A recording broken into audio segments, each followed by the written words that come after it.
Hello, I'm Robert Donovan. The skit I did in the previous video was meant to express my acute disappointment and frustration with the new CBS fan film Guidelines, as I'm sure most anyone who's watched it has long since figured out. Now, I am not saying that CBS does not have a right to control its own intellectual property. They do. They absolutely do. What I am saying, they're being damn fools about going about it by banning all the popular fan productions, such as Star Trek New Voyages, Star Trek Continues, Renegades Horizon, and any other film longer than 15 minutes, or any other fan series longer than 2 episodes. And that's, virtually all of them. It's as close to a full ban as you could get, and still be able to say you didn't ban Star Trek fan films. The new fan film guidelines clearly show that CBS does not give a rat's ass for the fans who got them to the point where the JJ-verse became possible. Not that I am surprised by this. CBS has happily looked the other way when it was in their interest to let fan films and fan productions complete with professional sets, professional actors, high-quality sets and special effects. That kept when that kept their franchise alive, they were all for it. Their attitude has always been to kind of recalcitrantly and reluctantly tolerate the fan films rather than to embrace the fan community. They always regarded them as competition and rather than advocates. Way to treat a core audience, CBS. Well done. Bravo. Shows how little imagination anyone in charge at CBS or Paramount has. The most glaring and recent example of that lack of vision, apart from the fan film guidelines, is the lawsuit at Axanar, in my opinion. I will concede maybe Alec Peters has crossed a line or two there, but I blame ongoing willful ambiguity by CBS for that as much as I do Alec Peters. When you don't define the rules, they're going to cross lines you don't want them to cross. Hello. That should have been obvious to anyone who took PR 101. Did CBS have to make lawyering up and firing off a lawsuit their first response? Oh, by the way, could they not have simply gone to Alec Peters and said, yo, Alec, you need to shut down the Axanar store. You want to make Axanar, that's fine, but you can't profiteer. We consider what you're doing with that profiteering on the Star Trek name, and you can't use it as a draw to build a for-profit studio that you intend to use for other projects. Now, you want to make Axanar, make it as awesome as Prelude suggests, that's cool, and then do a separate Kickstarter to finance a studio as a separate project. We wouldn't have a problem with that, but you got to keep them separate. Could they not have sent him a letter to that effect?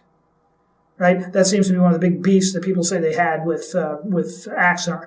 And here we have, with Axanar, a highly anticipated film that, doggone it, throat just will not cooperate here. We have a highly anticipated film that hardcore Trek fans all really liked, and that all CBS Paramount sees in this is a threat to market share and a dilution of the brand. Again, no imagination, folks.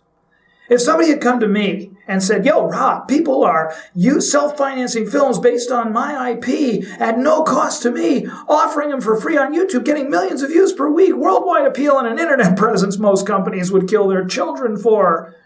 If that had been me, I'd have seen that as the monetization opportunity of as a YouTuber particularly. I'd have seen that as a monetization opportunity of the century, and I'd have been on my phone to the lawyers 10 seconds later, drafting a fan film license agreement and a royalty structure, not a lawsuit. And by the way, that agreement that I'm talking about could easily have included restrictions such as forbidding fan film productions to make money or sell products, requiring accountants to supply reports of income and expenditures on request at regular intervals, limiting the amounts paid to cast and crew, right to veto content at will, requiring that CBS gets a percentage of total fund raised, requiring that they be offered for payment. There's paid access, all this good stuff. And maybe even a tolerated use clause for productions under 30,000 and 15 minutes or less per episode, maybe. It's as Marc Zicree pointed out on his YouTube channel, the current value for that precious Star Trek intellectual property that CBS is so jealously and zealously protecting owes more than almost any other intellectual property you can name to the efforts and loyalty of fans over the last 50 years. From the first letter-writing campaign, which got Star Trek its 3rd season, that got it to syndication after it was canceled, to the conventions after that, which drew a hell of a lot more people than anybody thought they would, to Star Trek motion pictures and the subsequent movies, the Next Generation and all the spin-off series, and finally the JJ reboot. Trekkies We, Trekkies, kept that franchise alive, and fan films, starting from the 1970s, were a big, big reason that interest was kept alive and fans kept coming back. Now, I wonder how many people at CBS or Paramount got a break or are where they are because of Star Trek. Well, to those people, thanks for giving the fans 2 big fists of middle finger. And as to the fan films diluting or confusing the brand or denying CBS/Paramount the licensing revenue or some such, let me point out a couple of things that I have observed. First, for every person who comments on fan forums, blogs, or YouTube that they hate the JJ verse and won't go see the movies, you'll find many more who are pretty much like me, inveterate and unapologetic sci-fi addicts. I'll see damn near anything. I have seen every Star Trek episode, every Star Trek movie. I've paid for them all, and I've seen them multiple times, including the JJ verse films, even though I vastly prefer a lot of the stuff in fan films dealing with the Prime Trek universe. Secondly, how many of you think CBS would ever in a million years have decided to continue the original series using different actors 40 years after it was canceled, the way Star Trek Continues and Star Trek New Voyages are doing? They didn't even do that in the 70s when they were trying to restart this thing with the original cast. They opted for the motion picture instead. And how many think that in any alternate universe imaginable that Paramount would have decided to create a feature-length film based on an obscure one-line reference by Dr. McCoy in what is regarded today as one of the worst episodes of the 3rd season of the original series, to a battle we never saw? That's Axanar. There's no way in the hell they'd ever do that. Come on. Folks, that's an expansion of the brand, not a dilution of it. That is not harming anything. Furthermore, Axanar was offered to CBS for free, and they said no. That's not being denied licensing revenue, folks. That's being offered it and turning it down. Any harm done to CBS and Paramount by fan films has been by CBS and Paramount themselves failing to recognize an opportunity dropped in their lap and created from scratch by loyal fans. Unfortunately, CBS has made it clear with the new fan film guidelines that they don't want us, just our money. Suppose CBS, let's do a little thought experiment here. Suppose CBS and Paramount had approached the fan producers way back when, say, when Star Trek New Voyages first came out.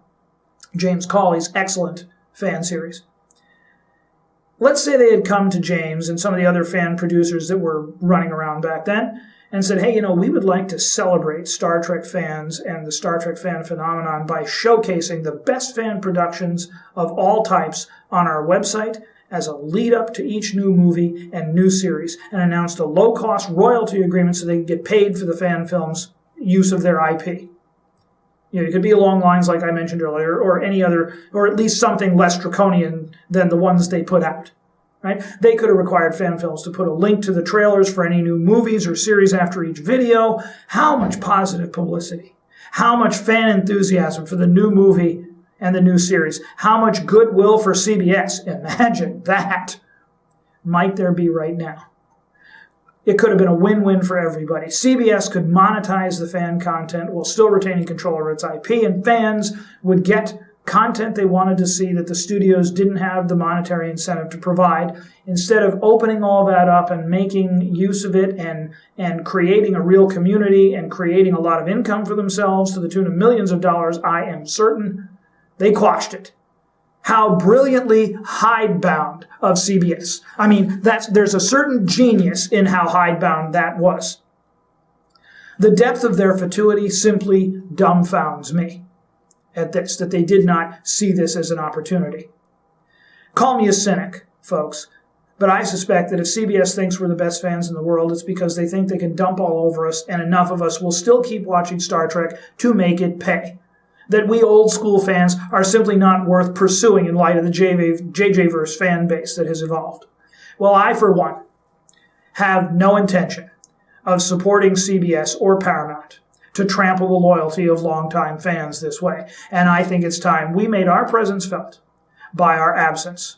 Call it Project Don't Watch, right? Or Project Don't Watch, Don't Subscribe, to distinguish it from Project Small Access.